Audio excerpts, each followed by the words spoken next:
There is an animated film from 1998 that made grown adults weep in theaters. Not because it was sad, because it was true. Most people don't think about the Prince of Egypt anymore. It gets buried beneath Shrek references and DreamWorks memes. And that's a tragedy. Because this film is not just the best thing DreamWorks ever made. It might be one of the most emotionally serious animated films ever created. And almost nobody talks about it that way. When DreamWorks announced they were making an animated biblical epic about Moses, the industry thought it was a mistake. Animation was for fairy tales, for talking animals, for children who needed bright colors and easy lessons. Nobody expected what actually came out of that studio in 1998. What came out was something closer to a Greek tragedy than a children's movie. At its core, The Prince of Egypt is not about religion. It's about two brothers, Moses and Ramses, raised together, bonded deeply, and then pulled in completely opposite directions by forces neither of them chose. That relationship is the heart of everything, and it's written and performed with a kind of emotional complexity you almost never see in animation, even today.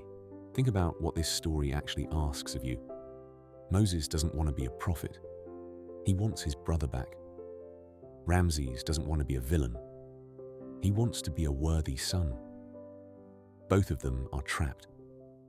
One by destiny, one by pride. And the film never lets you forget that these are not enemies who hate each other.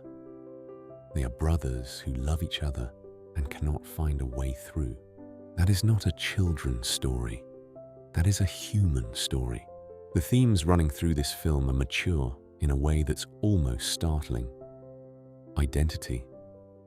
Who are you when everything you believed about yourself turns out to be built on someone else's suffering? Power. What it does to people who hold it and are too afraid to let go. Freedom. What it costs. What it demands. Not just from the one who fights for it, but from everyone around them. These are questions adults carry, and the film holds them without giving easy answers. Visually, this movie operates on a cinematic scale that almost no animated film has matched. The Egyptian landscapes feel genuinely ancient and enormous. The hieroglyphic dream sequence, where the story of the massacre of the Hebrew children is told through painted wall art that comes to life, is one of the most striking pieces of animation ever committed to film. It doesn't look like anything else. It wasn't trying to. The entire production carries a seriousness of purpose. Every frame was designed to make you feel the weight of this world. And then there's the music. Hans Zimmer composed the score. Stephen Schwartz wrote the songs. And together they created something that doesn't function like a typical movie musical. The songs don't exist to be catchy. They exist to carry emotional truth that dialogue alone cannot reach. When you hear "Deliver Us," you don't just understand the suffering of the Hebrew people. You feel it underneath your chest. When you hear "When You Believe," it doesn't feel like a pop moment. It feels earned, because the film made you wait for it. The music in this film does what great film music is supposed to do. It finds the part of the story that lives beneath words. Modern audiences overlook this film for a simple reason.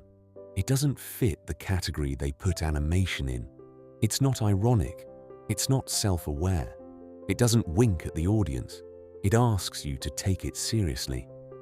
And a lot of people, when faced with an animated film that demands to be taken seriously, don't know what to do with it. That's not a failure of the film. That's a failure of expectation.